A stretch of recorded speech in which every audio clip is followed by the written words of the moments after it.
Welcome, ladies and gentlemen, to Freaky Fast Broadcasting.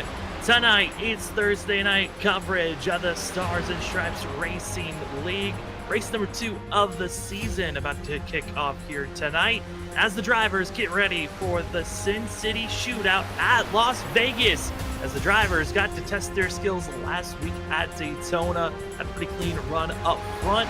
It's down to this, the first true skilled racetrack of who can hold their tires, stay on the track, and go for the gold in race number 2 here for this season of the Stars and Stripes Racing League. It's season 7. We're proud to be giving you coverage again here on Freaky Fast Broadcasting. My name is Sam Dyer. Welcome to the show, and joining me up in the booth is going to be Zach Hall. Zach, this is certainly going to be a fun race to watch. A lot of drivers excited for this one, but practice has been just as dramatic as what we're expecting the race to be. It really has been a lot of sliding around for these guys, a few incidents here and there, but I'm super excited. Under the lights, there's been tons of speed already shown. I mean, at one point there, second, third, and fourth were all tied on the exact same lap time, and it was a pretty interesting situation going on while Chris Worrell, the rookie who showcased last week that he's going to be a threat here in the league, showing up with some big speed here, Sam. And tell you what, once we get this green flag here dropped, I'm excited to see how the race is going to progress, especially under the lights. You know, I've got a little bit of expertise here in this car with running a few races here lately, but it's all been under the sunlight. So this is going to be a little bit different here, as this track's going to be a little bit cooler and a lot more grip and speed out there for these cars with all that horsepower. And that's been interesting to see how the drivers kind of work with that extra speed. Sometimes it's useful for the long runs, other times it can be very detrimental. We'll have to keep our eyes out on that as practice has just come to a conclusion. Qualifying right around the corner. Drivers are going to have 2 laps to put down their fastest time. And if you do not complete those 2 laps in the next 5 minutes, no times will be added. As qualifying, you'll be starting at the tail end of the line. And as well, another person we have to give a big shout out to is Robert Moyer Jr. running productions in the background this evening. Race number 2, we've got 3 former winners of this race. We got Jason Gratton, winner in season 5, season 2 winner Scott Rickard, and the driver that's won twice at Las Vegas back in season 1 and season 6. It was both in the ARCA car. We got Kyle McCoy as well, going to be out on track. See if they can get another win at Las Vegas, or could someone else try to steal the show? We're seeing drivers getting out on track. Got to see George Kosick for a quick second. Other drivers getting ready for the warm-up lap. And Zach, Las Vegas, what are you expecting for qualifying for these drivers? Well, first off, very high speeds. This track has got a ton of grip, and especially on brand new tires. As that tire starts to wear, the grip does go away. But here on their qualifying, they're going to have the most grip they're going to have at any single time, and they're going to be full sending it. Here's, you're already seeing they're going all the way up to the wall, building as much speed here as available to them. The one thing I am interested to watch here and see, will it be the first lap that gets it done, or will the drivers find the speed on the second lap? I do know usually in this nighttime condition, you know, you want the tires to warm up a little bit slower. So usually that second lap is the one that's quickest, is into the outside wall there off the back straightaway, as that's something you're going to see a common occurrence once we get into this race, especially guys flirting with disaster as they run all over this track. But right now they're trying to find the maximum speed to put themselves at the front of the grid. Currently, the driver who's found the maximum speed going to be Diego Valle in the 68 after lap number 1. Take that back. Jonathan Woods going to be taking the top spot with Kyle Bowling finding the speed. All these drivers all within a tenth until James Lowe putting down a burner of a 29.8, beating out the rest of the field. The first driver to get into the 29 second bracket, expecting a lot of drivers on the second lap to get into the 29 bracket to find that speed. A lot of the drivers in qualifying fastest laps were with draft in a 29.5, but Diego Valle 29.701 is the best time so far. Almost matches that practice time of a 29.66, but that 70 looking very, very strong at the moment. As looks like for the time being, nobody is able to conquer it, but will we see the driver who's been fastest in practice have the best shot? It is now Ross Tatum, Kyle McCoy. They both jump up to the second and third positions respectively, along with Zach Kreitz, who was having some good showings last season. Let's see if he can make his name show back up here into Las Vegas tonight. Kyle McCoy, the second lap in the books, only good enough for second place, but this is the driver that was the fastest during practice. Going to be seeing how fast the 6 can be. Chris Wurtle's been very quick. We saw the aggression last week at Daytona that allowed the 6 machine to be finishing up front last week, but can the speed be here all on his lonesome? Gonna be a 17th fastest currently on that first lap. Second lap, second fastest with a 29.73. Gonna be 3/10 off of Diego Valle's time. Great job by Valle still to hold on to that, because you know Worrell was super fast in that practice session, just couldn't find the same pace here, as that track has definitely gone through some transformations, and how you gotta drive it has definitely changed. Also, as now we're watching the 09 June White was the pole setter here, or not here, but last week at Daytona. Unfortunately, that did not end up well for June there, but right now we're gonna see how they can make it down this back straightaway and get the speed built up to the best of their possibility here, because the second lap has been the one to beat. This first one here is just all about building up the speed and the heat and the tire. 09 June White, formerly known as Juan Jimenez, saw that on our ticker board last week, hoping that it's going to be fixed this week as June crossed the line for the first lap. It's going to be a 30.4. That's going to be the slowest of all times that you start out with.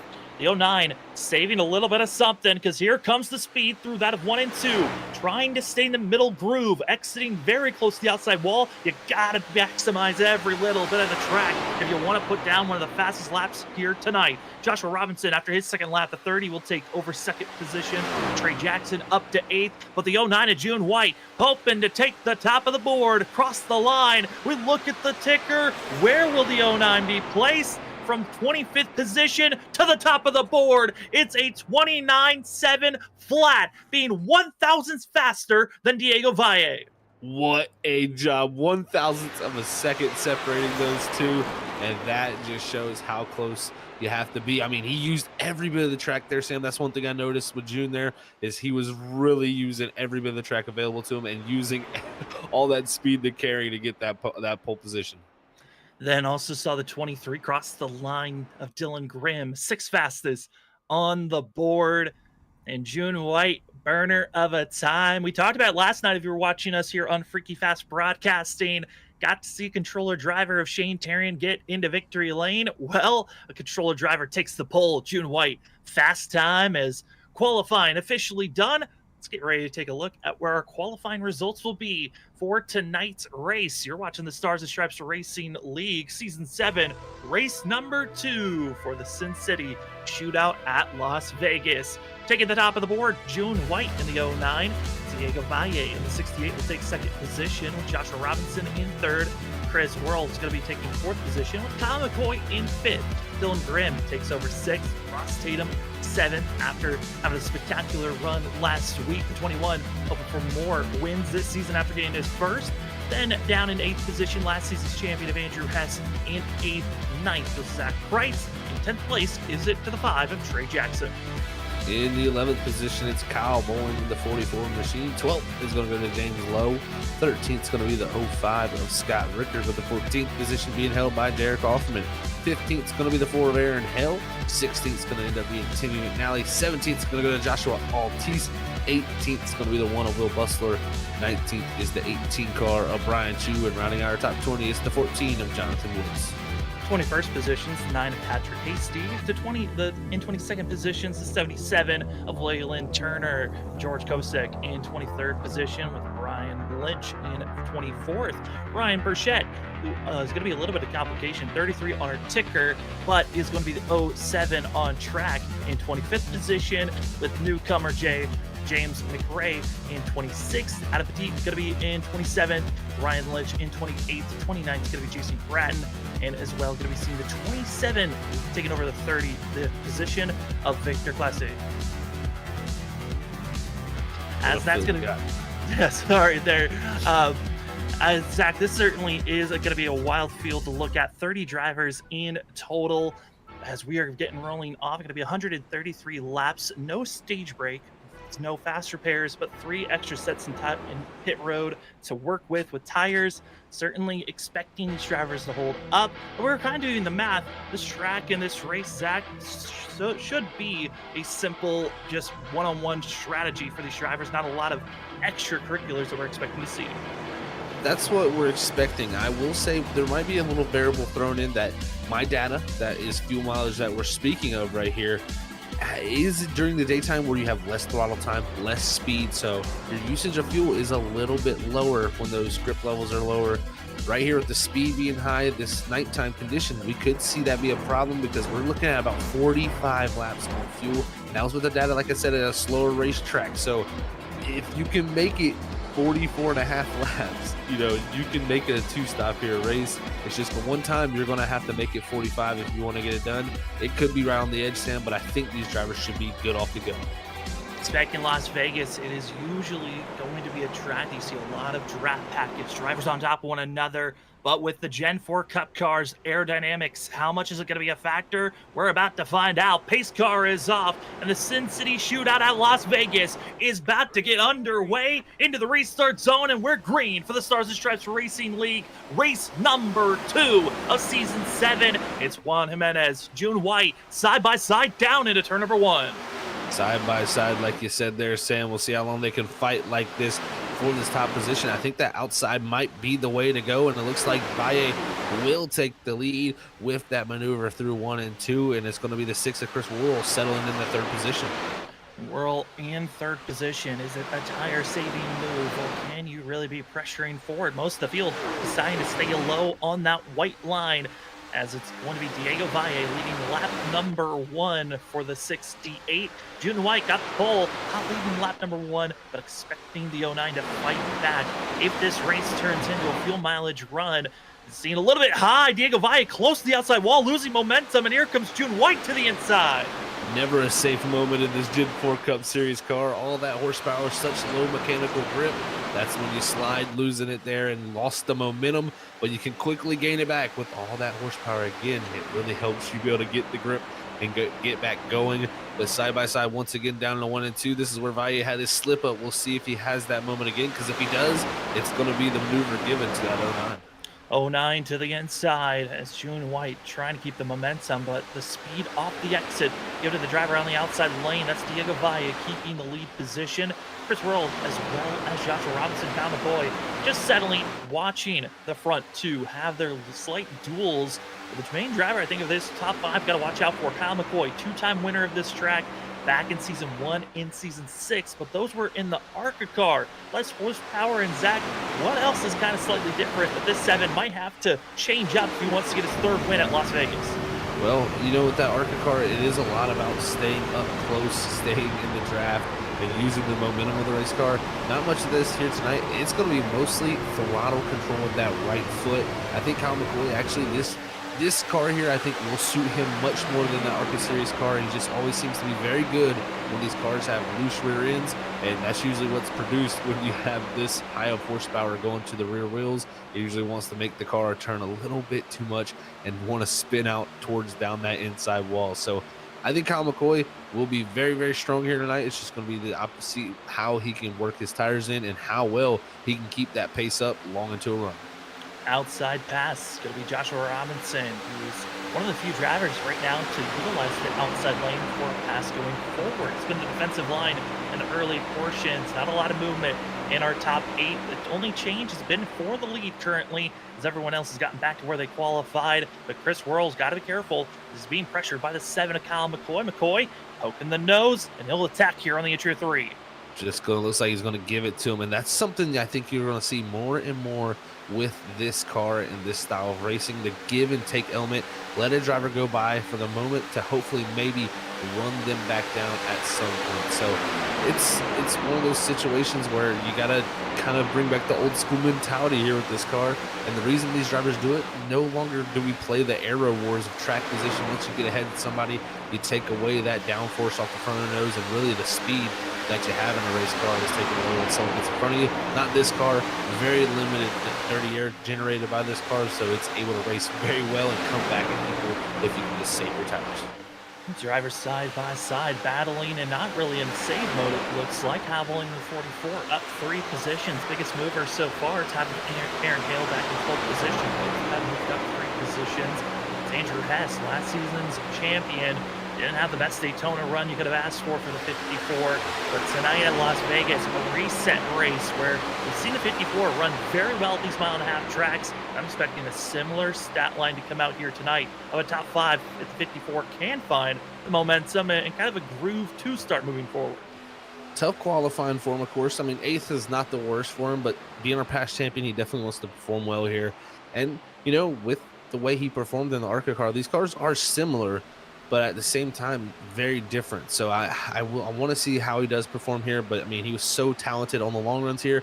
I think that's going to be the one thing. If he can bring that same type of long run speed, we're going to see him contending once again for another championship.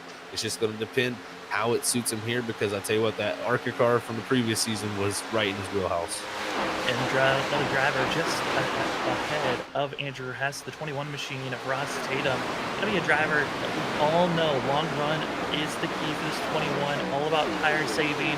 But this racing here tonight, a couple of other drivers also that are running in the Stars and Stripes League, running on Wednesday night on Freaky Fast Broadcasting, WSSR Roast to Gens Cup Series, both in the Gen 4 car, taking a lot of knowledge in.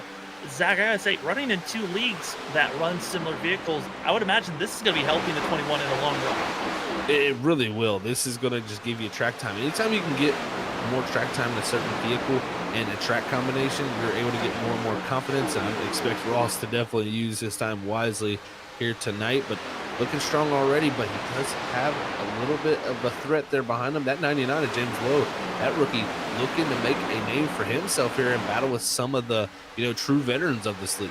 James Lowe in the top 10 fastest drivers during practice. Qualifying didn't go as well, qualified 12th, but obviously the 99, if you can find speed in practice, you can find it on the track. A lot more of that pack racing, a lot of these drivers practice with, some of them feel a lot more comfortable having that extra little bit of speed with the draft on the straightaways, and the 99 looks like he is enjoying the pace he has. Now up 4 positions, tied with Kyle Bowling moving up 4 positions. And deeper in the field, though, there's some drivers that have moved up now over 6 spots. That's back in 16th position, the 77 of Waylon Turner, up 6 positions before he qualified. Yeah, he's done an amazing job here, right behind Timmy McNally, and really looking to keep going forward as he's closing in to McNally here off of 2. So can Waylon Turner continue to run up? Even Brian Burchett back in the 20 position. He's made up 5 spots. So we've seen a lot of different positions being switched hands, and I think that's what this car is going to produce a lot this season. When you have the ability to pass, there's going to be tons of passing all around. Ooh, a little bit of a scare there from Jonathan Woods off the exit of turn 4, almost making contact with Derek Offerman, is battling for 18th, 19th, and 20th position on screen, as Brian Burchett again on our ticker board, going to be number 33, but on car, it's the 07 Clint Boyer machine from back in the past. Always nice to see some of the throwback schemes that drivers love to run when they're able to run these Gen 4 Cup cars or the ARCA cars, bringing us a little bit of nostalgia from the past. No doubt. Love nostalgia. It's always great to see that.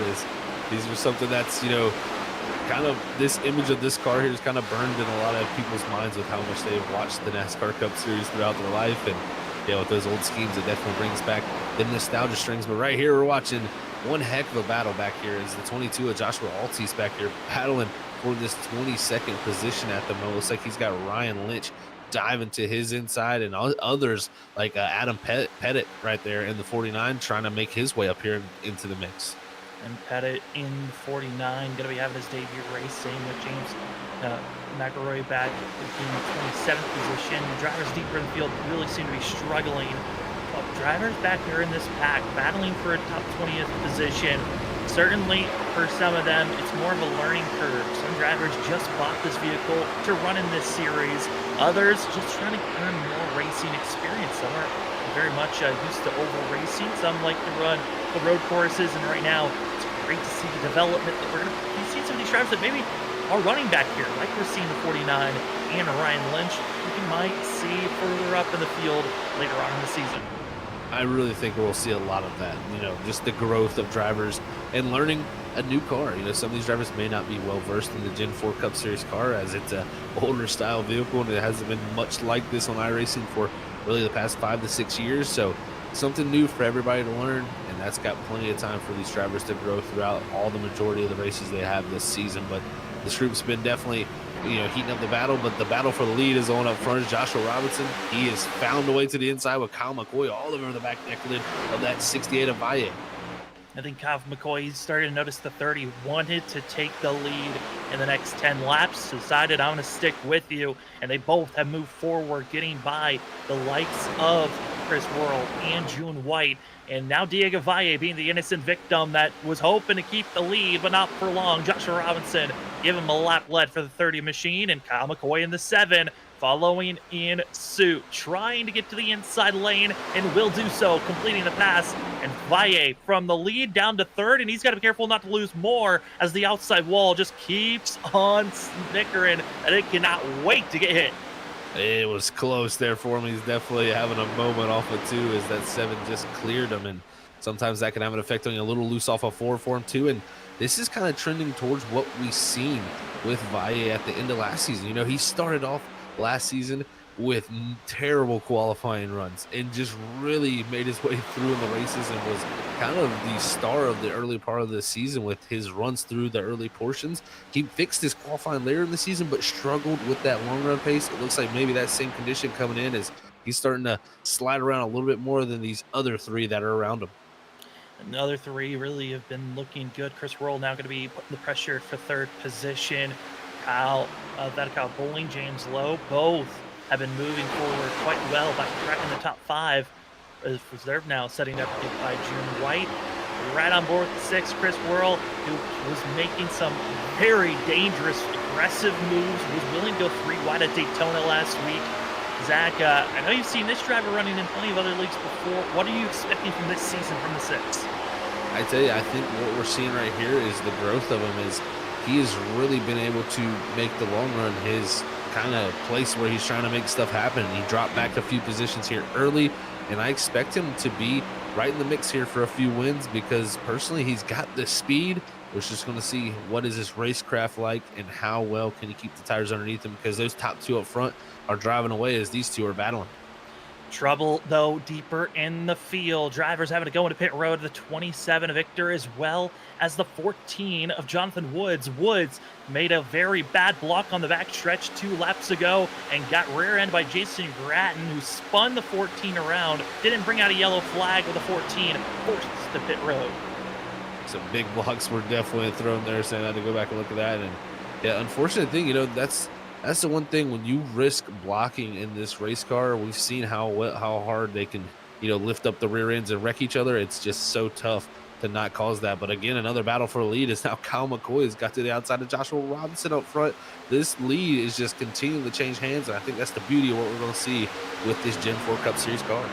And that lap will be led by the 7, keeping the nose ahead, and on the outside, able to make the pass in Las Vegas, known for multi-groove racing. Progressive banking really allows drivers to utilize that outside lane a little bit more, but the tire wear, that's going to be a big thing that's really causing drivers not to use that outside lane. Inside is where a lot of drivers are feeling the most comfortable protecting. Kyle McCoy back to where he feels the most comfortable up front, leading this race. Last time that he won this race, he didn't lead the most laps, so it led plenty. Led 53 of the 133 last season and found himself qualifying 3rd and getting to victory lane. Tonight, qualified a little bit deeper in 5th position, but in the lead position. But he's got to be careful because here comes the 6 machine after a very quick pass over Joshua Robinson. Great job by the 6 here, and this is what he's showing right here is that he's got some long run pace, and right now I'm going to try to track down that 7 machine who has been so good here at Las Vegas. He might have found a new competitor now because this 6 is looking mighty quick. As even in the 30, he's opened up a gap from 3rd back to Valle, who's starting to get under trouble from June White. So lots of movement still going around, and I think that's that's just the beauty of this. It's going to be comers and goers all season long as these drivers burn up tires and show speed early in the run, but really starting to struggle in the back half of the run. riding on board the 6 Chris Worrell, and you're seeing those hands working on the wheel. You might be curious, why isn't the steering wheel pointed directly straight? Well, that's an offset that drivers are able to work with. Also, slightly visually, it seems a little off-putting to see these drivers working the wheel like that. But Zach, certainly different styles that drivers like to drive with. It is, and that's what's completely changeable from inside your car. Is before we come into this race, you have a setting that you can change that changes that offset of that wheel. If you want it farther to the right, you can add a little bit of offset, which will turn it farther right. You can take away offset, which will bring the wheel back to the left. And so a lot of drivers do try to align it straight, but I will say I'm a driver that likes it a little bit to the right. It's just a little bit more comfortable when you're trying to make those corrections, especially in a loose race car, to have that little bit of wiggle room to have a little bit more right turn in the car without turning too far. So it can kind of save you a little bit. And also with how these race cars drive down the straightaway, they almost want to turn left themselves. So you're fighting that the whole time, and offset can kind of help counterbalance that. So it's definitely a tool that we use, and it's just mostly a preference thing as a driver. Some drivers like it in the middle, kind of an OCD thing for some, a comfort level, like you said, and others try to find that adjustment. It just feels like the car will drive on its own once you hit that gas pedal. As you look back to some drivers that have found some speed and have won in the past, Scott Rickard, Season 2 champion of the Stars and Stripes Racing League, trying to find that real dominance and championship caliber that the 05 has had in the past. Currently racing with Ross Tatum in 11th and 12th position. Not the worst place to be. Looking at lap times, pretty similar to what our leaders have been running is the 05 and the 21. So Scott Rickard certainly still has a lot to find in speed. Right now doing well. Done a good job so far, and the lap times right now on the board are good, along with the 21 ahead of him. So, and it's really kind of like that throughout the field right now. That last time by, June White was the only driver that break down into the 31.6 bracket, while most were in the 31.7 to 8 range. So very close. I mean, and that goes all the way back to around the 16th position. That just shows you the strength and consistency of this field, that all these drivers running in with 1 to 2 tenths of each other throughout this whole field.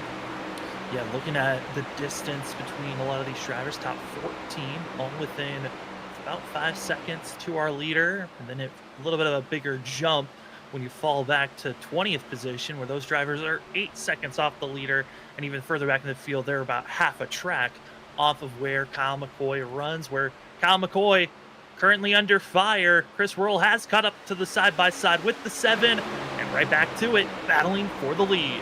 It just continues to be the gift that keeps on giving. Here is this lead position. Every single driver swapping hands at it, and now it's the 6 machine of Worrell who's going to make the nice clean pass. And one of the beautiful things is, the closer he got to the rear bumper of that 7 with the 6's nose, the looser the 7 got. And just that's sometimes just that condition. You see that driver coming up in your mirror, you gas it up a little bit more, you spin the rear tires, and then you lose the traction on the exit. As you can see there, the 7 shot forward through the center, but just did not have the same drive off as that 6, as that 6 is looking very hooked up at the moment. Very much so, and all seeing our top 10 drivers within 2 seconds of one another. It is a wild train to see of everyone so close, and one mistake could cost you greatly on positioning. This is the driver back in 10th place, Zach Kreitz, 46 machine, hoping that this is finally the season the 46 can make the playoffs. For the past 2 seasons, Zach Kreitz, he has missed out on making the playoffs on the last race when he could have won to get in, but as he exits turn 4 at Talladega each time that he's missed out. I mean, Zach Kreitz is really banking that finally this season he can get it done.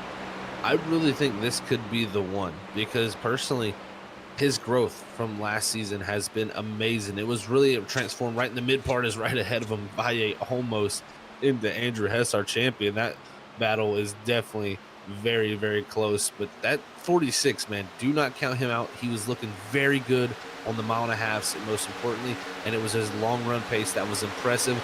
I think that's going to only shine more in a car like this. As you see someone like Valle, who's really burned his stuff up, he's struggling now. He might even fall back to that 10th position, and he has the possibility of falling outside the top 10 with some of the guys back there running faster times than him. Diego Valle having to run the middle lane to just kind of salvage the lost momentum that he had off the exit of turn 4. Zach Kreitz, though, able to carry just a little bit more momentum, keeping it close.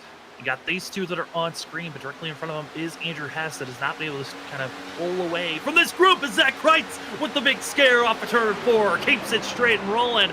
But what a save that one was. And that's what you're going to see with this car also is in that next gen Cup Series cars and other race cars around iRacing. You see someone step out usually that sideways, they're not going to save it. But in this car, you have the side force to bring you back around. And also just the drivability off the right rear that this car has is amazing. And you're going to see some amazing saves just like that very one. And some amazing battles because once again, they're battling for the lead up front. And also you saw on screen, pit road for the 44 of Kyle Bowling. We talked about, hey, maybe it was going to be a simple two-stop strategy for everyone here tonight. Well, for Kyle Bowling, this early of a pit stop, this is looking to be a three-stop strategy. Very mind-blown to see that. So, yeah, going for the three-stop strategy, we'll see. Can they, figure out how to – will other drivers figure out how to get to that lap 45 marker to try to make the two-stop work? Because personally, with the lap time fall-off, yeah, there's a bunch of it. But I don't see the three-stop with the amount of time and laps we have in this race coming back around. And we're going to move up to the lead because there's a battle going on there as we get our little bit of a NASCAR video game camera going on right now. A little odd to see, but Kyle McCoy and that of Chris Worrell side by side in the 7, taking the lead right on back. Took that lead back, and I mean, they've just been changing hands. It's literally that, and even behind this 6 here, the 30's right behind him, the 09's right behind that, the 99's there also. This is just continually be a battle for this lead position, and I think there's others like June White here who's trying to come right back into the picture. This race has been ecstatic already. As you're seeing the 7 trying to hold on where he's at right now, the 6 keeping it off the wall, and going to be seen Kyle McCoy and others. Here comes June White, who lost a lot of momentum earlier in this race. Maybe it was a gameplay move of seeing if there was some extra rubber to save up for later in this run. As the 09 showing some extra speed here, as just looks like a seesaw Zach of some drivers want to move up in the early portions. Those that are aggressive in the first 6 laps wait for the final 5 before pit stops. This has just been amazing. I mean, they're all sliding around, they're all hanging on, and they know they got to stretch as far as they can, run every bit of the gas tank out to make the two-stop strategy work. And that's the other thing is all of them are probably going to try to make it to that lap 45 mark. We could see all of them hit pit road that exact same lap, and when you have a field stacked up that much on top of each other, we could have some problems, and we very well could see an incident happen. I'm trying to think of what number might be one that they could work with, though. I know lap 45 is the number we were kind of touching on that would be the best lap to hit. A lot of drivers having to come into pit road the last couple of laps. I'm curious if they could just make it to lap 43 to 44. That's going to be good enough to take it to the end, especially if you're a driver like the 09 of June White, who has been so strong when it talks about fuel mileage. He really has. I mean, he's been the driver I think a lot of people took note of last season, saying, how can we save fuel like June? Can we do that? And it's going to be something I think you see a lot more strategies involved with that, where drivers save the fuel and try to stretch out and take one less pit stop out. As you just seen too in the background, Dylan Grimm, he made a pass. Look at Grimm. He's coming up right here into the top 5, and now the 09 looking to the outside of the 7. And also the 7 making a call pit road stop for Kyle McCoy, hoping everyone gets out of his way, and will do so as pit stops going to be forcing the 7 into pit road. Also Diego Valle following with Kyle McCoy. Big thing when you come into pit road, you do not want to get a black flag. The main reason you don't, this series, Stars and Stripes, had over 7 races last season go caution free. It is highly possible that could happen once again here tonight. It very well could. These guys are known for it. That's been a trend for sure. And with these pit stops at lap 42 is now to 6 coming in here at 43. This does concern me a little bit, Sam, here for the 7 and that 68 coming in this early.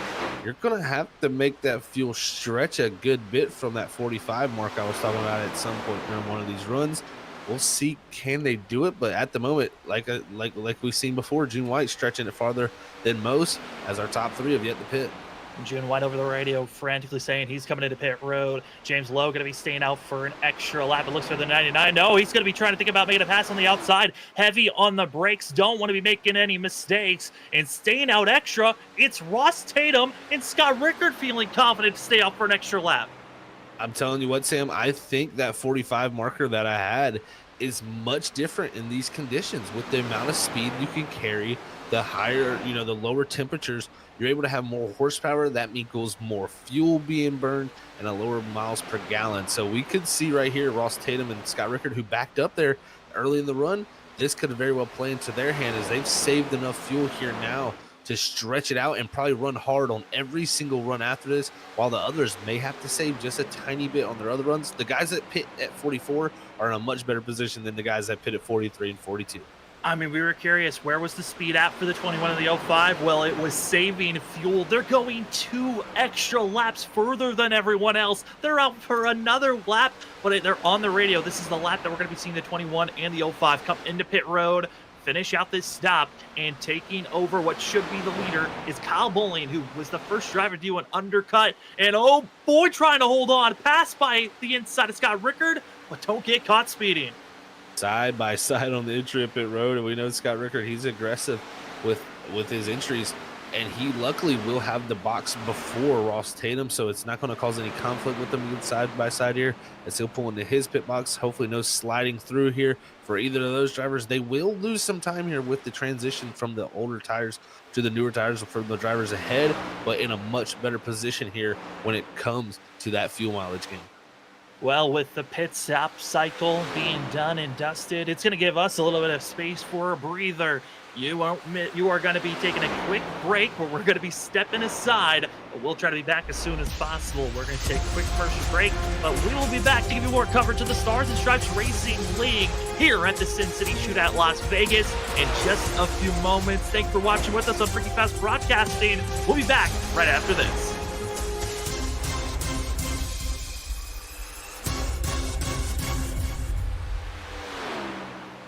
Racing isn't easy, but experiencing it is.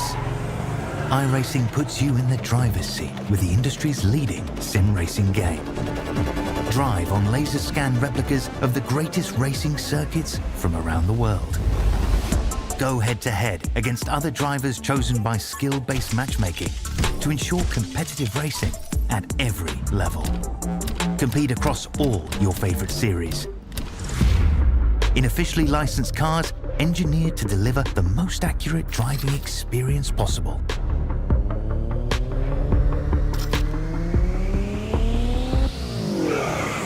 Join a race or host your own with players from across the globe. Race against the computer or in a league with friends. Feel the thrill behind the wheel. Visit iRacing.com.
Basket can't defend. He's got the outside line for the second part, and he can't hold on. Going the long way around. We're going to be 3 wide for the lead as they all come to the line. Who is going to take it in the end? And here comes Lockwood. He's going to make the move to the outside. Quinn tries to force it off a little bit, but there he goes. It's going to be side by side through turn 1. Will he be able to cover him off? He does. Weaving back to the left-hand side. Reynolds is trying everything. The kitchen sink is being thrown at it. They're leaning on each other. Coming into turn number 3. It's going to be a drag race through 3 and 4. Coming back to the line. Here comes Frisch on the bottom. Richard's going to hold the inside. Tries to be the late breaker here. They're going to be side by side through the final chicane.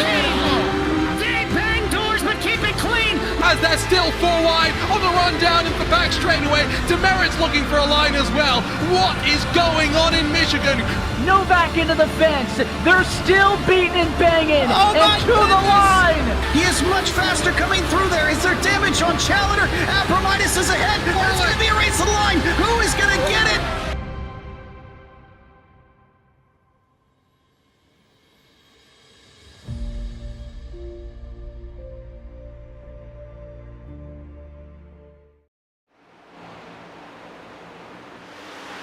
Welcome back, ladies and gentlemen, to the Stars and Stripes Late Racing League on Thursday nights. Season 7, race number 2 is underway for the Sin City Shootout at Las Vegas. You're watching the battling going on for 14th place as Scott Rickard staying out the longest with Ross Tatum, both able to try to keep it close enough with their leaders, but I don't think it's about being as close as you can on time. It's more about saving fuel, as the rest of the field have already made one stop here so far. A lot of these drivers have been setting up and prepared for how tonight's gonna go. As we give a little bit of a shout out to the amazing sponsors that help out here at Stars and Stripes Racing League. It has been incredible to see how the league's been developing overall as they pop up. Big thanks to Next Level Racing as well for ButtKicker that help out for Stars and Stripes Racing. Next Level Racing helps out with getting you the best racing rig you could ask for. Go over to nextlevelracing.com to get your racing rig today. As the field has been going around, I want to connect with your racing rig. Also, get yourself a ButtKicker Gamer 2. Go to buttkicker.com to get your Gamer 2 today. As the field is rolling, pushing forward, freshest of tires is the 21 and Scott Rickard in the 05. They are trying to make their way through this field. Zach, it's been trying to be as clean as possible for these drivers as they're over 10, almost a little bit under 9 seconds away from the leader. That they are. They lost time by staying out later, but the thing for them is they only have to do a 44 and a 43 lap run to end this race. It makes it a much easier condition for them by stretching it at 46 laps. We'll see if it comes back to help them out. Drivers like June White, who did pit at 44 up in the 5th position, I like where he's also at. We'll see how that works out for that team, but at the moment, all types of different strategies. The ones I'm concerned about are definitely Kyle McCoy pitting at lap 42 and Chris Worrell pitting at lap 43, our top 2 positions. So right now, Sam, they've got to figure out something and make these other runs a little bit longer unless we get a caution. They're going to have to figure out how to do that, but the main problem for them is to make that happen, you're going to need a little bit of draft assistance or just back off your pace, and they're doing neither of that. A lot of the other field is backing off their pace, but both of these front runners are just going aggressive. I think if anything, Zach, could be a thought of let's build up as big of a lead as possible and then hope that if we make an extra pit stop, we'll be able to keep our positioning or the best positioning we can at the end of the day. We'll have to see if that is the strategy they do elect to go with here as they get farther into this race and maybe realize that the fuel strategy is just not going to work out with where they were able to go in these early runs. But the difference on tires is showing here right now as Worrell's continue to close in about 0.2 faster at last time by. We could see him definitely moving forward, but James Lowe is making the pass right now for the 3rd position, and he picked the same lap, I believe, as the 09 of June White there on 44, so he's in a really good position as he's already pulled ahead of him. Yeah, I mean, right now, pulling ahead, making the pass, and James Lowe, I know we got someone out in the chat for the 99, qualified back in 12th position, 11th was Kyle Bowling, both been trying to make their way forward, and based off their pace at this moment, the 99 could be trying to close up at least for 2nd position, taking the lead. Might be a little bit tougher of a task. 99 is looking strong, same for the 44. I'm keeping my eye out on James Lowe and June White and Dylan Graham. All 3 of those drivers look very good when it looks at fuel. They really do. I think they're on the prime, option for the pit stop because the other drivers are kind of in a window where they can do different things, but some are in a window where they are kind of stuck to doing one thing, and that's save fuel. So it's always tough to do and keep up speed. So the drivers that went 44, again, they only have to go 45 one other run, and the other run could be 44, and it can clearly work. So we'll see how it works out for them, but I definitely like the strategy of the 99, the 09, and that 23. But they got to make sure they stay efficient at the same time and keep good pace, because the drivers that went to 46, like Scott Ricker and Ross Tatum, they're going to be closing in. Some drivers, though, that are trying to make the move behind Dylan Grimm is going to be Zach Kreitz. Had a massive save earlier on if you've just missed out. These drivers that have been running clean and green all night long have not had a caution yet as we're marching to the halfway marker. This is a cluster of drivers that have been on top of one another, being led by Zach Kreitz, Diego Valle, Andrew Hess, close with one another, but the middle of this group is where we're seeing the freshest of rubber. Andrew Hess holding off Ross Tatum as well as Scott Rickard, the 21 and the 05. I think they might be kind of recognizing we might be racing the drivers that are in third and fourth position instead of just ourselves, as Scott Rickard tries to aim down low to go 3 wide, but has to back out of it. Had to back out of that one there, and same for Ross Tatum. He had to back out and sliding behind now Scott Rickard, and that's going to change up those two's positionings. But they're on top of now Joshua Robinson, also George Kovacic here. It was a lap down car. I didn't see about 10 laps ago Andrew Hess had contact with Kovacic that actually put him in the grass, and was unfortunately lost him a ton of time and a ton of spots here, as he's been pushed farther back, even with a pitting earlier than a lot of the drivers ahead of him now. And we have lost one driver. That's going to be Jonathan Woods, that has officially called it a night for the 14. He was caught up with an incident earlier. Also, the 27 has been in pit road since lap 4 and has been just getting repairs done. Rest of the field have already made their first pit stop. Second one expected to be around lap 80 to 85. For those that saved enough fuel, 90 is the window they're looking for. But Zach, if we're kind of playing the backwards game from when this race is going to end, if there is no overtime, what is the zone you're looking for that could be maybe the last lap that you might be able to pit and make it to the end? Well, it's going to be close for a lot of these guys, but I do feel like 88 is going to be probably where you want to be able to make it to. 87, we've seen 46 laps done, so 87 will work if you can get to that point. But you're going to probably have to save a good little bit of fuel, give them some speed. But I do think 88, anywhere from that on, is the prime position to pit in there and feel confident in making it on fuel. If you're pitting at 86 or 85, you may very well have to be coming back in for a splash of fuel late in this race. Majority of the drivers inside of our top about 7 are all on their lonesome. Diego Valle in 8th position is the first real grouping of pod drivers. We've been keeping our cameras on. Diego Valle in the 68, Joshua Robinson in 9th, Scott Rickard in 10th, Ross Tatum in 11th. And this group of 4 trying to find their way to move forward the best that they can. But some drivers deeper in the field having some big scares. That's going to be in 24th position. Waylon Turner, big slide into the grass on the front stretch for the 77. And his race is looking to be a puttering one, as got very loose through 3 and 4. Practically drifted the whole entire corner, didn't bring out a caution, and now he's slowly trying to get back out on track.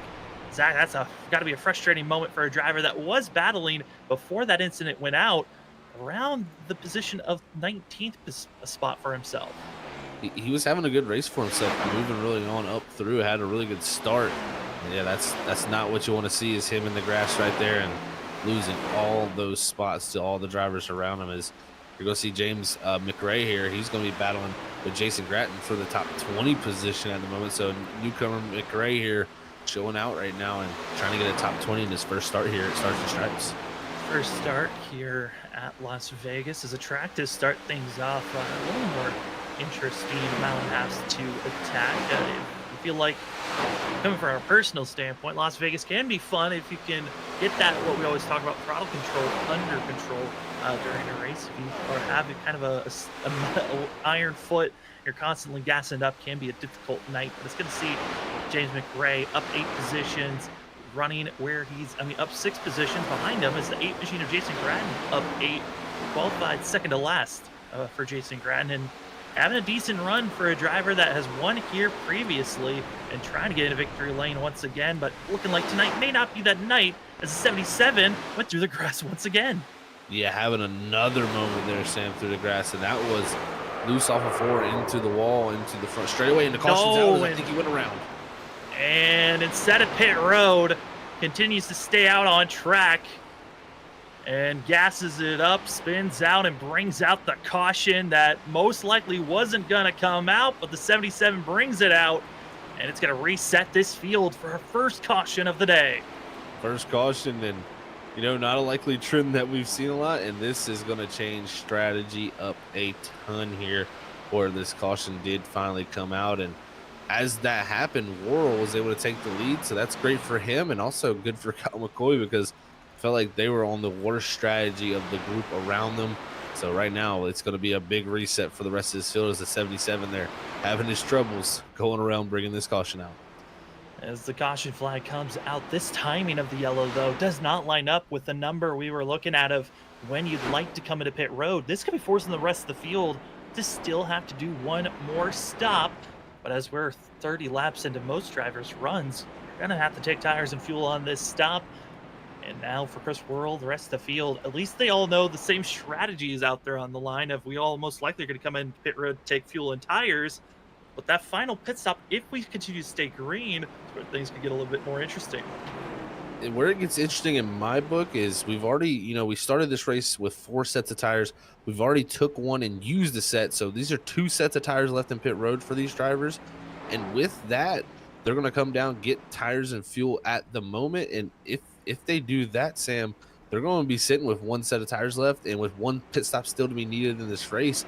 If you choose the wrong time to pit during the green flag sequence and a caution does come out, you're going to have different sets of tires with different sets of strategies. So these drivers are going to be definitely playing in a lot differently here, I feel like, and maybe even some drivers not taking tires. Well, one driver risking it all. Aaron Hale staying out on track, hoping to get a lap led for the Ford machine, maybe coming to pit road on the next go around. As drivers moving forward, Chris Worrell did not even attempt to drive it back on, just went straight. And that's going to allow the 6 to beat everyone off in pit road. That he did. He really got a great launch by just driving straight out of his box there and through all the other pit stalls ahead of him. And that's the easiest way to put the power down, is keep the wheels straight for sure, and not put any resistance in those front tires to make the rear tires light up and spin. But great job by him doing that. But I like this from Aaron Hill. Hasn't been having the greatest of a race tonight, kind of mid-pack, just right in the middle of the field. And personally, if this does go green here for a little bit and a caution comes out at the right timing here, he's still got an extra set compared to these other drivers that'll be considering, maybe fuel only for them, because if we get a rash of yellows here late in this race, having extra sets of tires can be huge. The difference from one set of tires to the next is upwards of 2 seconds. And that is the free pass pretty much when you put new tires on compared to drivers ahead of you. You'll really be able to soar through the field. So having extra tires is a critical thing, and Aaron Hill is going to be in that position right now. And an interesting moment for one of the drivers that did leave pit road initially, 3rd driver out of pit road, but had to sit and let the rest of the field drive on by. June White falling from what should have been a 3rd place restart, now down to 23rd. Looked to be maybe a slight speeding off of pit road that's going to give the 09 going to be an issue. Actually, just live, I was watching the 09, he just ran into Brian Burchett. Yeah, I don't know exactly. I don't know if he wasn't just paying attention right there, and that's what caused him to, run into Burchett there. And I think Burchett saw him coming, so he was moving out of the way, and that's the way that the 09 reacted, and unfortunately ran right in the back of him, and that's going to give him a good little bit of damage on that left front tire. And I think it was speeding on the entry of pit road or somewhere on the middle of pit road that caught him out there, because it had to go to the back. It's just weird, with him having the last pit stall like that. If he did speed out, getting that caught doing that is tough to do. And it seems like that might have been the case because he had to let everybody by. And now he'll have to also deal with that front-end damage. It goes from bad to worse for the 09 machine that's trying to recover after last week's Daytona race, where he got the pole, but everything else was horrendous at Daytona, as June White has now officially been given an EOL to the end of the line. As up front, old tires, a 29-lap disadvantage to Aaron Hale to the rest of the field. And Zach, you saw it on that first run, where later, as the run progressed forward, these older tires do not like to be out on track. This Ford is going to be in some heavy danger. And now it's on, where does he want to be on track? It looks like he's actually going to take the inside lane on this restart. Looks like it is going to be the inside lane. The other concern for me not only is the grip level heading into the corner, this car, with the amount of horsepower it has, it can spin the tires on brand new fresh tires. He's on 30 lap old tires here. This could get a little bit, scary for a lot of the drivers around the field, as he may not be able to get up to speed as quickly, cause a stack up, and very well you could be ended up in June White's position of having major damage. So drivers got to be careful here around this number 4 machine, and also the 4 has to be perfect applying that throttle in the restart zone.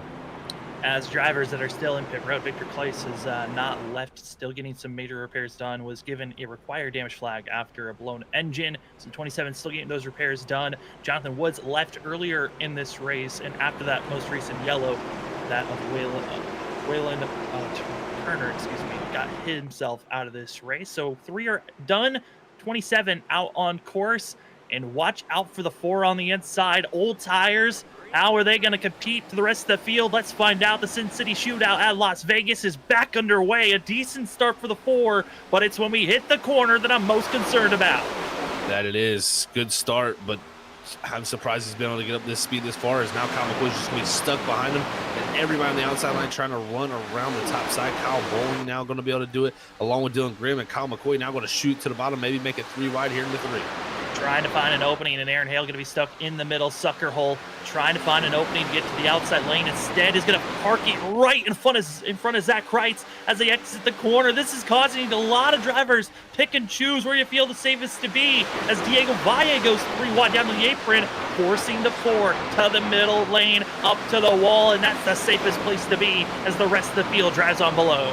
That was almost a huge incident. The 4 turned in. I don't think he knew they were 3 wide. Got a little bit of contact between him and Kreitz. That set him up the track and actually made it a little bit safer for everybody to get by there. Is now he's going to have the likes of other drivers such as Will Bustler heading past him now, and he's going to quickly be falling like a rock. And the big thing for him is he needs to get to that point where he can pit and make it to the end of this race without losing too much time. He just needs to be efficient as possible and get the pit road when he can, and hopefully he's going to hope for it to cycle through at some point so he can get back on the lead lap.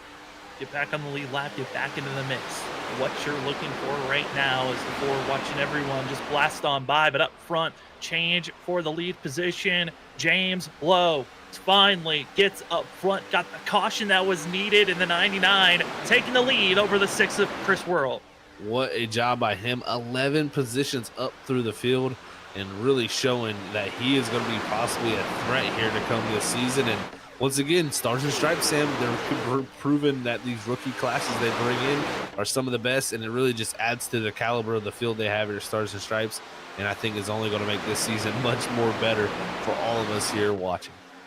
And with seeing the caliber raise as much as it has, I mean, at one moment we could have been saying, hey, this is all Kyle McCoy's race with the dominance we could have been seeing here tonight, but seeing Chris Worrell as well as James Lowe up front challenging, Diego Valle having a great start. It's those little small moments that can force the 7 into more of a fighting position instead of the dominating one that he's had in past seasons. It's 99 up front. Lowe hoping to get a win under the belt of the 99 and get himself propelled into the playoffs. Though he's got to be careful. That 6 and the 7, they're playing some type of game to set up for the end of this race. That they are right now. The 7 going to look to the inside here in the middle of 1 and 2, and he will get there. War going to open up the bottom, and now they'll be side by side. I think Lowe is going to love to see this here, these 2 battling. Now, it's not as detrimental as we see as a lot of the other cars here on iRacing to be side by side, but it is a good idea, in my opinion, to get single file quickly. As Worrell let the 7 by, he had a moment, and now it's going to let Bowling get to his inside here. We'll see if he lets him by just as easily, because I tell you what, I don't think he's going to want to be getting up too many spots here with this race, the way it's playing out. I mean, for some drivers, when they're at max speed, just hitting their rhythm is easy to do. They just have that feeling. But when you slow down, it throws you off your rhythm, and did so for the 6 there for a quick moment. Kyle Bowling, though, not able to get the run off the corner that he would like, but luckily was gifted the position on the entry as the 6 finally finds a slot to fall into. But will Dylan Grimm fight back on the inside? Looks like the 23 will just follow in suit. Just going to hold on for now. It's that 23, but they also have the 68 of Valle making his climb back through. The speed that 68 has early in the runs is allowing him to really gain a lot of spots, but he's got to be smart. He can't do, kind of fall back into what he did earlier and burn his stuff up and lose more and more positions, because now he's even farther back in the field. So it's only going to be a worse of a fall for him. But right now, the 6 trying to fight back here. Sam, he wants that 3rd position back because he sees that 7 and 99 getting away. Exit of the corner, though. That was a perfect shot to show the 44's rear end, kicking out off the exit, losing the momentum and allowing the 6 to make this pass on the inside. And just playing the game of hot potato back and forth. Who wants this position or not? And for now, it's James Lowe up front, Kyle McCoy second. 3rd place has been playing back and forth. And it looks like Kyle Bowling trying to figure out how do you set to go forward. And other drivers we got to talk about that are going to have to set to go forward at some point. Saving fuel is no longer the option. Ross Tatum, Scott Rickard, how are they going to change up their game plan from what looked like an 100% we're good to make a 2-stop to now we got to fight and claw for track position? 1000%, Sam. That caution ruined their strategy. Now, completely different mindset for them. They're going to be going full bore here down to the end of this race. They have 1 set of tires left. The only thing they can plan now strategy-wise is what lap they're going to pit on, because they pretty much now have been put into this hole that everybody has been with the timing of that yellow. And that's just the way racing plays out sometimes. The strategies that you play early in the race, you think they're going to go that way just due to the trends in the past, but you just have that one little yellow that can change everything up. But here comes Scott Rickard, wasting no time to the outside of the 30 of Robinson, who was fighting for the lead, remember, at one point in the first run. That's just showing the strength of this 05 here, I think. And also, I think, showing the change of mindset for a lot of the drivers. Joshua Robinson, known for early portions, being willing to get aggressive and kind of being the first kind of spearhead driver to show, hey, it's time to go. This run, a little bit more of a passive approach, sticking back in the 8th and 9th position, fall into 9th. Scott Rickard makes that pass in 30. I think he might be the driver to watch out for late in this run. Might have learned something after that first and second stint on how to protect those tires for a better run and push for the lead. Well, he did see the drivers that fell farther back behind him come back towards that 30. So that is one thing I love to see. That is one thing a caution can really do, is you can use what you've learned from the previous runs, as everybody's on an even, playing field on the fresh tires. So it really can make you take something you learned from early in the race and try to apply it. That 30 could very well be doing that. And it wouldn't surprise me with the IQ of that driver. He really seems to have a high driver IQ when it comes to his racecraft. And this caution also helped our champion, Andrew Hess. He's now up to 10th after his, struggles in that mid-run there after the contact with George Covison. Yeah, I mean, a big help for the 54 as the 21 is for Ross Tatum, hooks the nose to the inside on Diego Valle. This is for 6th position, hoping for a good run, kind of pinching the 68 close to the outside wall at the exit of the corner. They continue to drag race down into turn number 1. 21 should have a better run on the entry.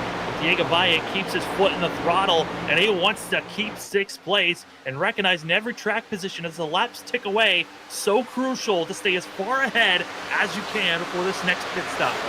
He really is fighting for everything right here, trying to hold this spot on the 21. And if you're Ross Tatum, you can't get too caught up in trying to pass him, especially if he's trying that hard to hold you back.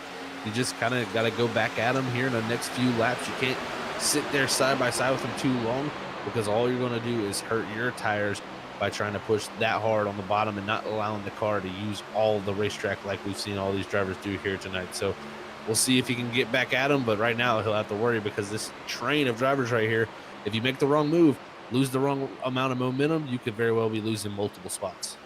Zach is trying to do some calculations on the numbers on how many laps these drivers look to be off for making it to the end. For those that were extreme, saved their fuel and tires, such as Ross Tatum, Scott Rickard, they would still be 5 laps shy on fuel. So now the question looms on the drivers. Do you run the race completely out? You run out of gas and then you come in and top off on fuel? Or do you split this stint in half and then come into pit road, get the tires, and hope that you can run down the drivers that might be thinking about that top off strategy? Well, I think with a no-brainer strategy would be to go the halfway spot. But the issue that a lot of these drivers run into, they have 1 set of tires left. If you go at that halfway point and say some other drivers wait till around 5 to 10 laps later, then we get a caution sequence after everything's cycled through, you have no tires to put on your car, while the guys behind you are now caught back up with 10 lap fresher tires, and you're going to be in trouble. So the lap that you pit on this last time will be very much considered on how much you want to risk it for how old your tires could be. Because remember, all these drivers, one set of tire in pit road, and tires are everything when it comes to this Gen 4 Cup Series car. Two drivers did come to pit road. They're going to be both one lap down for Aaron Hale, 2 laps down now for Patrick Hastings, who both have one more set still to work with taking this final set. Aaron Hale, he is now got a bank that he can gain up and catch and take any time back that he gave away with restarting, with being on those much older tires than everyone else. So the 4 going to be on a hard charge. Everyone else, when do you come into pit road? Because we are about to hit that halfway marker of this stint in just about 10 laps. As you're right on board, seeing Trey Jackson, Will Bustler battling with one another. This is for 13th and 14th position, and as well behind them in 15th place, it's the 49. Biggest mover so far of the night, up 12 spots. Adam Pettit, man, what a great job by him in his first race here, Stars and Stripes, to be right here into the top 15 and showing that maybe he could move himself possibly to a top 10. I mean, look at all the cars ahead of him. Those are all for position. And you very well could see some of these drivers having, something very well play out that allows Adam to get up here into the mix. But as this group is getting closer, once again, the lead starts to transpire as Kyle McCoy has somehow found a way too low. But I think Lowe has also found up front that if he just places his car right, he can hold back that 7 and try to hold on to the position. But the battle for the lead is definitely heating it up. It certainly is. James Lowe, Kyle McCoy going to be right on top of one another. They're going to be almost a full second ahead of third place runner Chris Worrell, who's hoping for the later on portion of this stint. And he's going to find some extra pace to close back in. But Kyle McCoy, aggressive entry and center. The exit, though, seems to have to back out just slightly because he was carrying too much speed. The 99 doing a much better job on the exit. Slow in, fast off. What you usually see at short tracks, taking it to the 1.5 miles. But Kyle McCoy, too much strength on the outside. Slight wiggle, and it's the 7 who should have the nose across the line as they're side-by-side drag racing into turn number 1. Kyle McCoy trying to continue his success that he's shown here at Las Vegas and doing it well here on this outside groove. And right now, I think off of 2, he should clear this 99 with the power of the run he has off this outside. And again, able to get it done. Again, this car here for everyone out there, you cannot side draft too much. And what we mean by side drafting is get close to that car right beside you, and you're able to almost pull them back to you as the aerodynamics play on the outer surfaces of the race car, and it causes that car to get more drag and it can go considerably slower by you manipulating the air off the car with your own car yourself. But this car not able to do that. It makes passes like that much easier to get done. And right now, McCoy trying to drive away, but Worrell in the 6, he's starting to show a little pace back up to this group. And even Dylan Grimm and Kyle Bowling in the top 5 looking strong. And Ross Tatum now trying to get past Diego Valle. So Tatum trying to continue his march forward after the fuel saving strategy has kind of put him out. After that pass and slight battle between the 7 of Kyle McCoy and James Lowe, it practically gave the rest of the field a free 8 car lengths to close back into our leaders. What once was a practically 3-second gap from first back to 11th place, it is now from first to 12, 2 seconds for these drivers. Everyone keeping it close on trying to keep it within a touchable spot to fight back once we see pit stops as we're on lap 100. The field's starting to think, when do we want to come into pit road? As they're going to be forcing it 3 wide for first place, and Chris Worrell didn't want to wait. He'll take the top spot. That was all due to the 7 getting loose off of 4, had to lift, and so did the 99 as he was all over the back bumper, and that really caused a huge checkup. Now Grimm even loose behind them in the 4th position. This stack up here has really brought everyone right together, and right now our top 11 position separated by 1.5 seconds only. This is amazing to see here as we're getting closer and closer to those final pit stops of this race. It's just going to be a decision of when do they do it as we're getting closer to that halfway point of the run. Some drivers in the middle of the pack deciding pit stops are now Tim McNally, Derek Offerman going to be the first of those inside of our top 15 to make a stop. And again, this is their final set for the majority of these drivers that are inside of our top 25. Once they come into pit road, they're stuck with those tires at the end of this race. So we get a late caution, they can be stuck in a very tough position later on. Chris Worrell, though, What a pass, what a move. Now leading this race, was patient enough to wait for the transitional phase for these tires, and it looks to be working out. But Kyle McCoy, even though he's used up the rubber, still fighting back. He's shown to do that tonight multiple times. Got to the lead, fought hard to do it, then lost the lead, and then able to fight back to the lead once again. So it's kind of, been a situation of, I think, his tires overheating, then recooling back down, and then overheating once again. And that's kind of a syndrome that you'll have in this race car, is the ability to, not overdrive it is very hard to have. I can say that much. It's very easy to overdrive this race car with all the horsepower and speed it carries down the straights, but you got to get it slowed up for the corners, keep that tire heat down. And right now, these three up front battling it up, but that 23 Grimm, don't count him out. And also, Ross Tatum, who's been able to get up to that 5th position, but it looks like a lap car of Patrick Hasty here on new tires is starting to put himself in the middle of this field. As some drivers have already made another grouping of stops, Brian Lynch, Brian Burchett, and also the 49 making their positions coming to pit road. 105 laps in the books. And Chris Whirl hoping to get into victory lane. Other drivers trying to set up on how they want to attack. As we're seeing drivers that are on the newer tires, Patrick Hastings 2 laps down, trying to make himself 1 lap down, climbing through the front group. And this 9 machine, not usually in this position, is Dylan Grimm, hits pit road, and he's got to be careful, coming in a little bit hot, and others behind. Oh, yeah, Valle there with Kreitz, and look at them losing the rear end. And that's going to send the 68 around. And that right there, Sam, the mistake you don't need, because no caution's coming out right there. No, not at all. If you spin out on the entry of pit road, that is off technically what iRacing deems the racing surface, and there is no oncoming traffic coming on that spot, so there is no yellow going to be thrown for the 68 machine. We stay green as we ride on board the leader, trying to figure out when he's thinking about coming into pit road, as they can still stay out for another 10 more laps on fuel and still be good. But do you want to waste that time and give it to the rest of the field behind you? That's going to be the huge question, because right now the 99, the 44, along with the 54 have come down the pit road and hit it this time, along with the Russell on the 1. So the longer you wait, the more cars jump you, the more people you have to pass, the more you may have to use those tires up. These drivers are going to be, I think, hitting here very soon. But again, last set of tires here. If we were to get a caution after this cycles through, you want to have the freshest set available. And here comes Chris Whirl into pit road, following behind as well. It's going to be Kyle McCoy, almost contact between the 2 drivers. A major wiggle for the 7 as he almost bumps into the 6.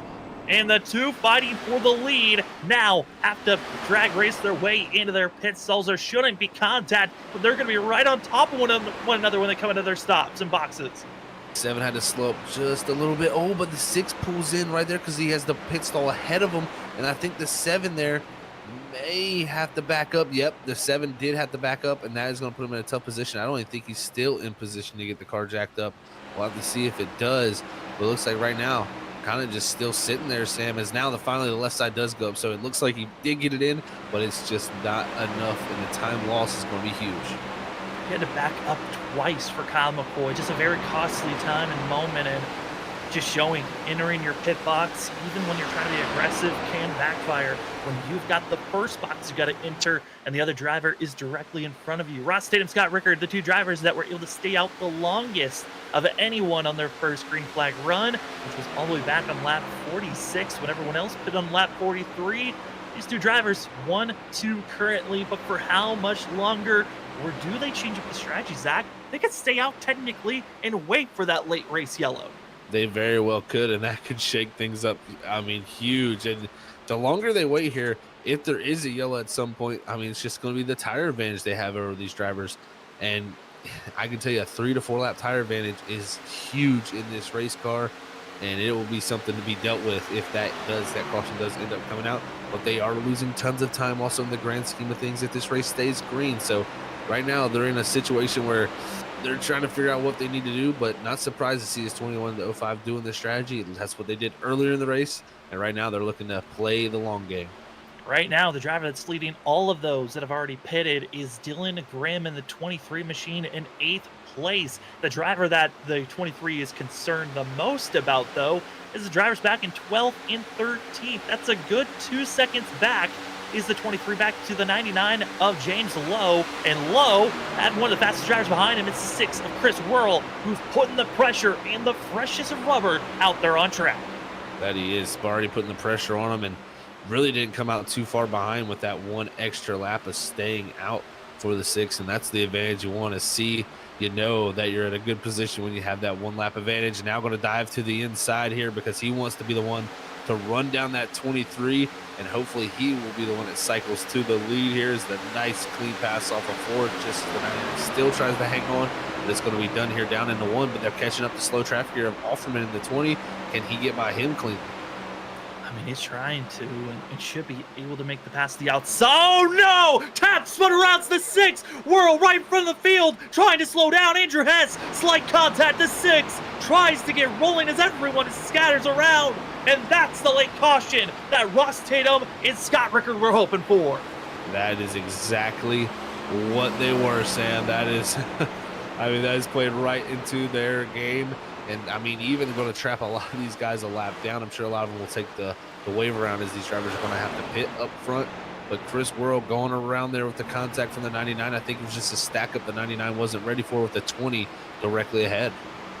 Just closing in, and they got right on the back bumper of the 5 of Trey Jackson. That's what truly jacked up the speed for all those drivers, as that was a major 2-second difference that they had to slow down towards, and not enough communication nor time to react, and it causes another caution here tonight, our second of the evening, which is going to be tying the same amount of cautions these drivers had last season. For season 6, 2 cautions was the max that they had for that season, which was the second lowest of any race, because back in season 2 they had 0 cautions in the truck race. But here we go, the strategy call. Everyone who has not used up their tires expecting to come in and use them now. This is a huge win, not only for Ross Tatum and Scott Rickard, but Trey Jackson, Joshua Altice, Jason Gratton, Brian Chu, and June White, as those were the 7 drivers who still had yet to pit. They got the set of tires left. Someone like Dylan Grimm will get the lucky dog to get his way back to the lead lap without having to take a wave. But the problem for him, no set of tires left on pit road. That is going to be an issue for him when he gets going and has drivers behind him with much fresher tires. Brian Chu, this has got to be a good feeling for the 18. It's been quite a while since he's had one of these spectacular runs at a non-super speedway track. It feels like since season 1 was the season that we really saw a lot of great runs. Last season, there was an 8th place spot for Brian Chu, and that has been his best finish besides the season 1, where he was one of the better drivers to watch out for the 18. He's hoping to get better than 8th place. It'd be great to see him do so. And the driver I'm slightly concerned about just dropped out for a second. That's June White, waiting to see if the 09 can get back out on track. Yeah, I hope to see that happen. I mean, he has got in a great position after being, torn up there after running in the back of Brian Burchett on that caution, and was in a good spot here now to have the freshest, fresh tires with the rest of this group. I think the reason he's still on pit road, getting that damage repaired on that left front, we'll see if he can get back out there before going a lap down and use, that car to the best of his advantage, because he very well could be in the mix if they fix it up good. Looking at the drivers that have already made their pit stops, looking at Kyle McCoy, Chris Whirl, all the way down in 21st, 22nd position after taking the wave around. They've got some of the freshest rubber of those that took a green flag stop, but that was 7 laps ago compared to those that are on the lead lap and up front. Dylan Grimm, I'm curious on what the 23 is going to have also, because he's got some decent pace. But everyone from 12th on back's got fresher rubber than what this 23 is going to have up inside of 8th position. That they are, Sam, and it's going to be tough for him. It's going to be a fight all the way to the end of this race for a lot of these drivers who had elected to use their last set of tires under that green flag pit stop. And someone like June White, I looked at his car. I mean, the one thing about this damage model with this race car, too, in my opinion, when you get all the damage done, it usually fixes this car to pristine condition. And I can say the 09 back in perfect condition, our pole setter might have a shot up here to go battle for a win, with Ross Tatum, the likes of Ross Tatum and Scott Rickard.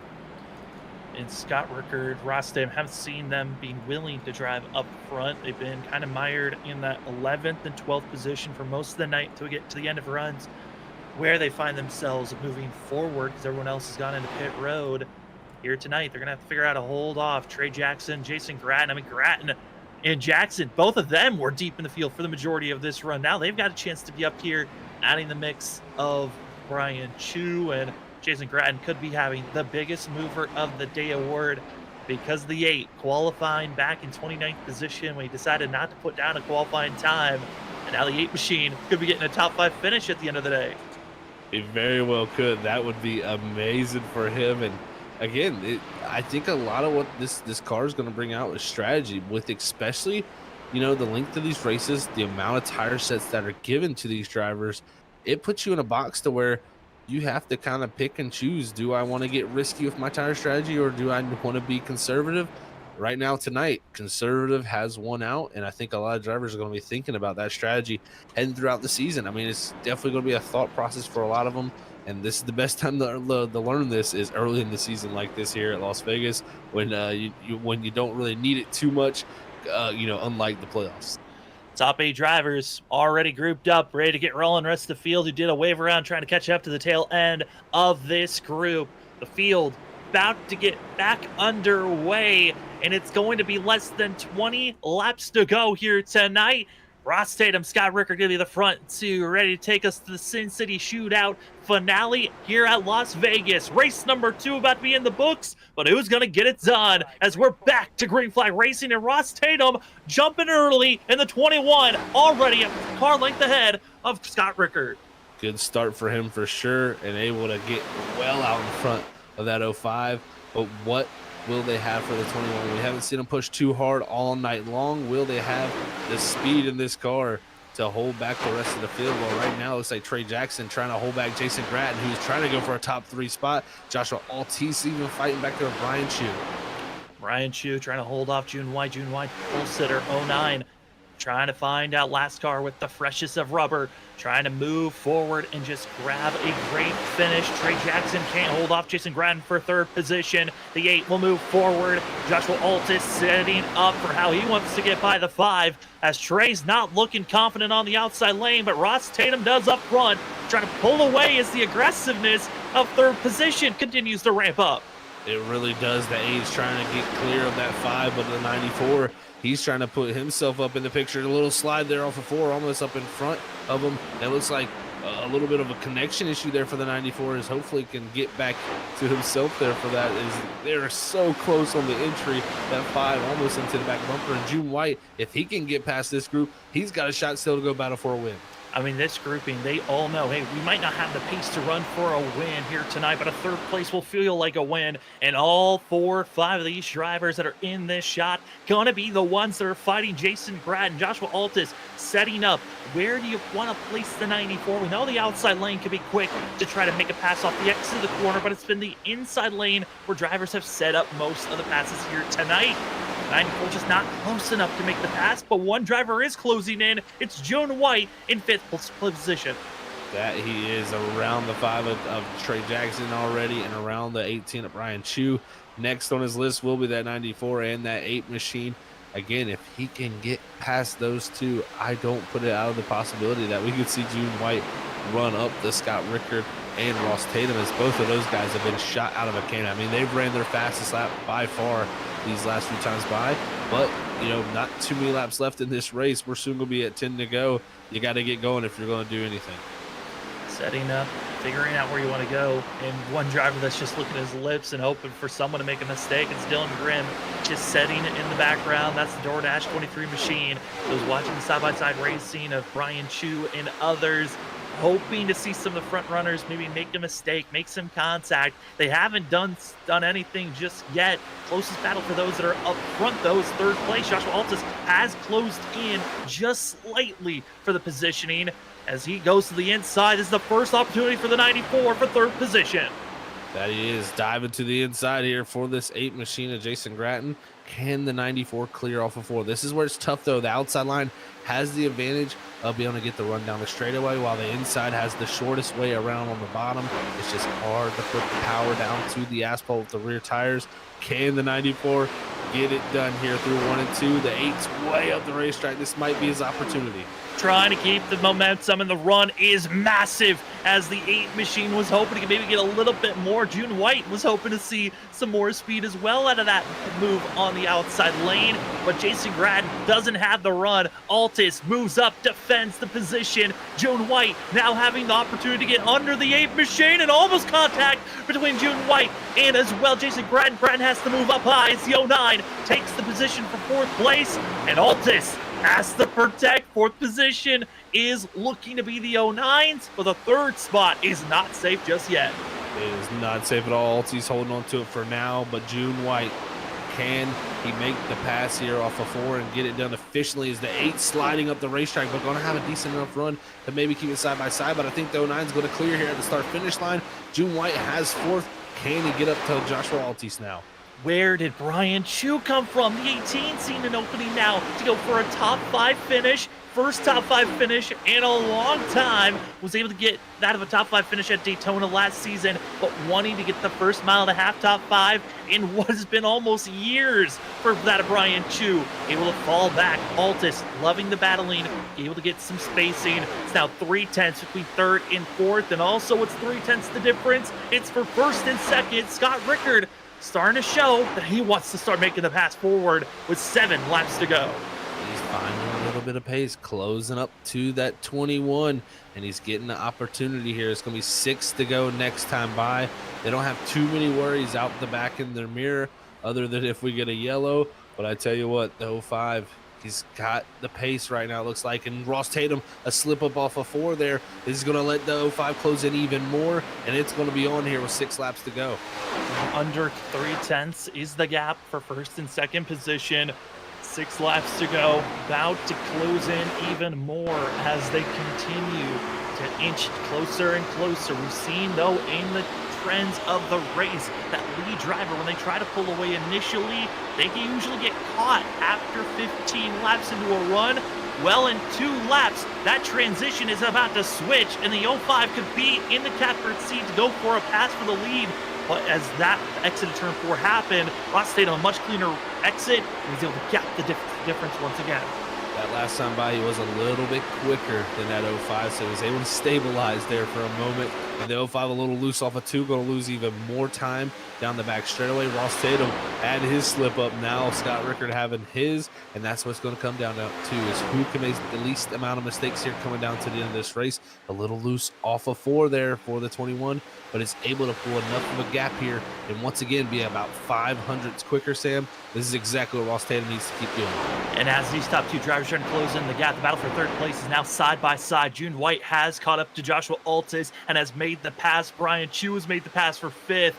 Trey Jackson's trying to close in the gap if he can for the 5th position. But Ross Tatum, Scott Rickard coming across the line with 3 laps to go. The gap has expanded now to 4/10. Once they cross the line, almost a half a second. That's 5 car lengths the difference between the 21 and the 05 with 3 laps to go.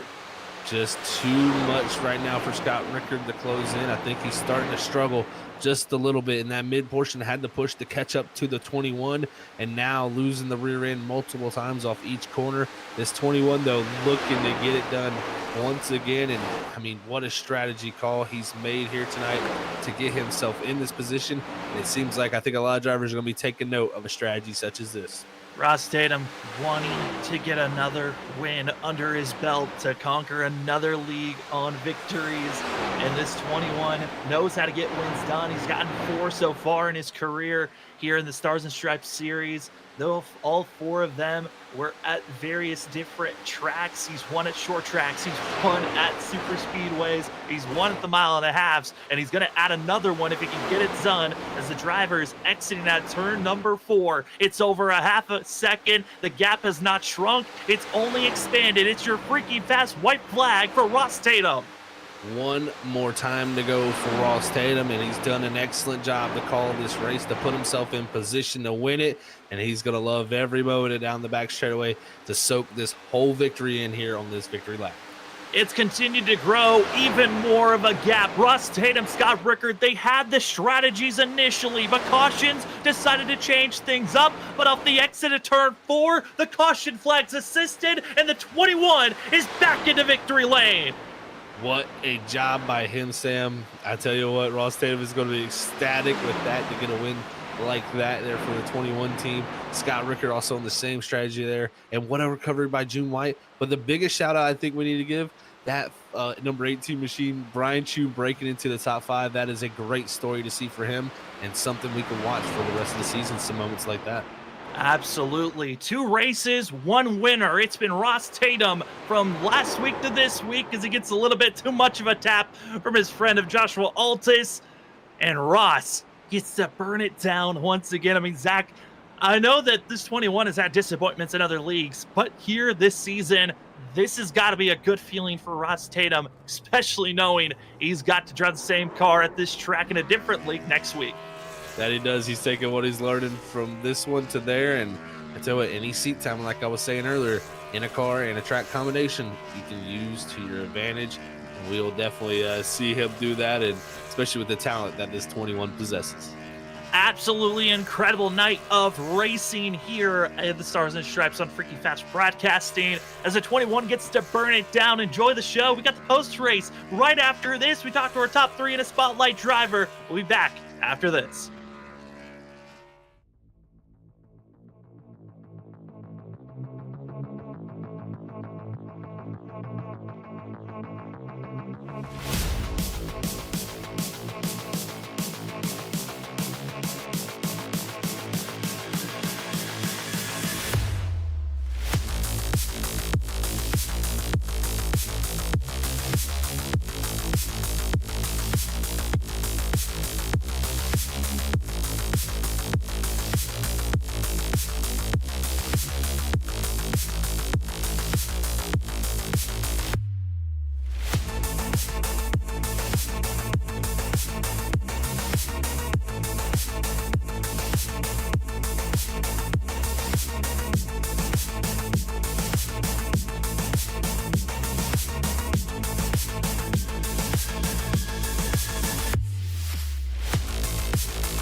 All right, we're back here, folks, after what an amazing race we had here at Las Vegas with the Stars and Stripes Cup Series. It was an epic one to watch, but tonight's winner and all the glory goes to the 21 of Ross Tatum. What a night he's had here.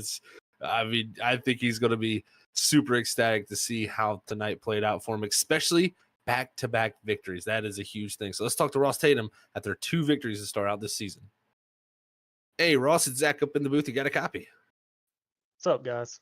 Well, I tell you what, Ross, great win out there tonight, man. I imagine that one's got to feel great, especially to start the season with 2 in a row. Take us through it. I mean, the strategy calls seem to come back and pay off. Man, it was a night, that's for sure. I'd rather be lucky than good, I guess. Tonight's like that, or tonight is an example of that. I mean, I wasn't very good tonight. I was good on the long run, but track position meant so much. It was really hard to pass on the long run. And we just only strategy I knew was maybe to stay out right there and go as long as possible, hope for a caution. And actually, if I pitted, I was just going to take fuel and just take tires later if there was a caution, because with that win, I don't really have to worry about points. And honestly, having that win is what got me a win tonight. So I guess that's kind of what I was talking about last week. If I got a win, allowed me to take some chances. Took some chances tonight, and it just worked out. That it definitely did, Ross. It was an excellent call from both you and the 05 Scott Rickard, I think, on the pretty much the similar strategy there throughout it. And I was going to allude to that, the win definitely giving you this opportunity to try something different. But do you think more drivers will be, wary some about the tire sets? Because, again, 4 sets of tires for this length of race, I feel like is a small set. Maybe some of the drivers will take note of this. Yeah, it's a tough decision. Some people were gonna have to pit 4 times that race, I think, and so they would actually. I don't even know if they had enough tires to do that. So I like having the the question mark there. I mean, it does add some interesting stuff to the race. But it was gonna be interesting. I was gonna make it on 2 stops, but it was gonna be tight even then. I think me and Scott were on the same strategy at that point too. So. Uh, yeah, it's interesting. I mean, I'm all for adding different wrinkles to the races, that's for sure. It definitely added a different wrinkle to it, my friend. But I tell you what, you head to Michigan next week here. How do you feel heading into that? Do you feel like you can maybe go for 3 in a row? I really don't think so. I was just telling Scott I didn't think I would win another race this season. There's so much talent. Every league that I run in right now has just become loaded with talent. There's so many good guys all throughout the field. And I thought last week was probably going to be the only win I got. So just to get this one feels good. If we can get 3, that would be amazing. Not counting on it though, but it should be a lot of fun next week. Well, I tell you what, man, I think you got a few more coming your way for sure if I have noticed anything from your driving skills. But before I let you get out here, Ross, anybody you want to send a shout out to? Appreciate it, guys. I got to thank BRD, Bustler Racing Designs on Trade and Paints. Everyone, please go hit him up, get him, paint you some cars. This dude will paint you some cars for free. He's awesome. He wants to paint cars. I'm sure he's absolutely tired of painting Coca-Cola cars for me. I would be too. And got to thank my teammates, Jonathan, Josh Altus, who got a great run tonight, and then Will, who did a good job too. I got to thank Freaky Fast. You guys are the best, best broadcast, podcast, everything you guys are doing. It's just awesome. And got to thank the league admins, Nate and Derek. They do a great job here. Next Level Sim Racing, ButtKicker, all our sponsors here. It's just such a great league, so much talent. Just thanks to everyone watching, and we'll go again next week. Well, you heard it there from Ross Tatum, folks. Ross, you have a great night, and we'll catch you out on track next week. Thanks.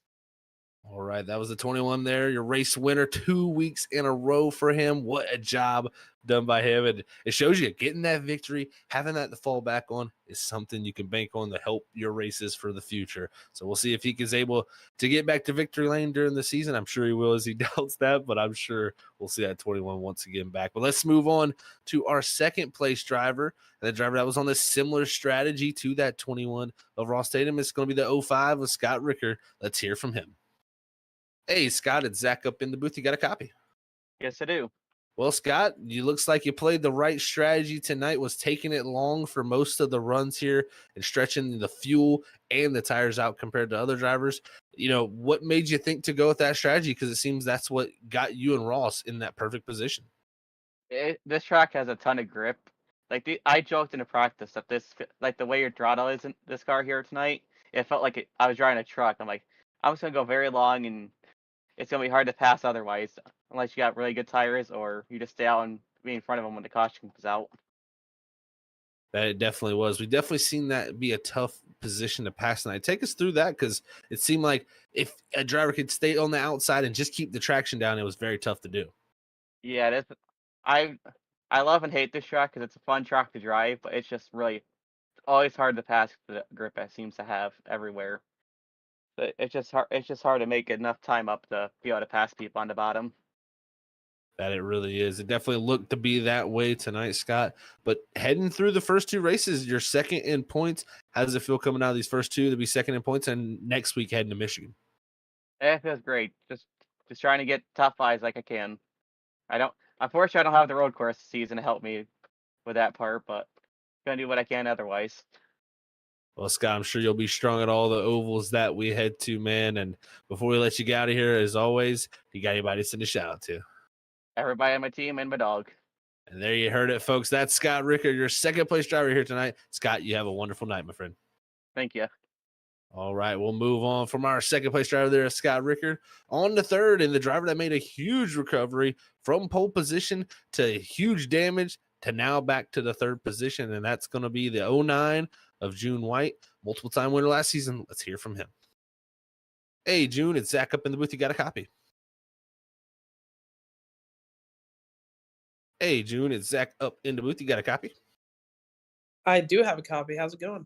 It is going good, buddy. I tell you what, man, what a great run it was for yourself tonight, but some ups and downs. Take us through it there, because you had to recover from a lot. That was an interesting race. The main thing I'm sad about is Dylan and Diego running a great race. They were probably gonna. I think Dylan still finished fine, but Diego I think finished 15th. Definitely did not deserve to. He had a top 7, top 6 car at the very least the whole time. So kind of sad that things didn't work out for my team. But yeah, that was an interesting race. Yeah, I feel like we had solid top 5 speed the whole time. We're on a good strategy. We had enough fuel for the 2-stop, and then got into that incident under caution. We'll see. We'll review it. I didn't really have time to after the race, but yeah, just unfortunate. It's a thing that happens, and just got lucky with strategy play, and it ended up finishing, I think, close to where I was supposed to, quote unquote. That it definitely was. You definitely recovered well and got back to where you were racing for majority of the night. I mean, we head to Michigan next week. I mean, we've seen you be strong at these intermediate style and these bigger style racetracks. How do you feel heading into Michigan, and possibly maybe see fuel mileage play into it again, as it seems like that's been the trend here for these cars? I'm just taking it one race at a time. You know, we've had obviously a bunch of people from Ross, Scott, McCoy from last season. They've all been really, really fast the whole time. And of course, we have some new people coming in that are also really competitive.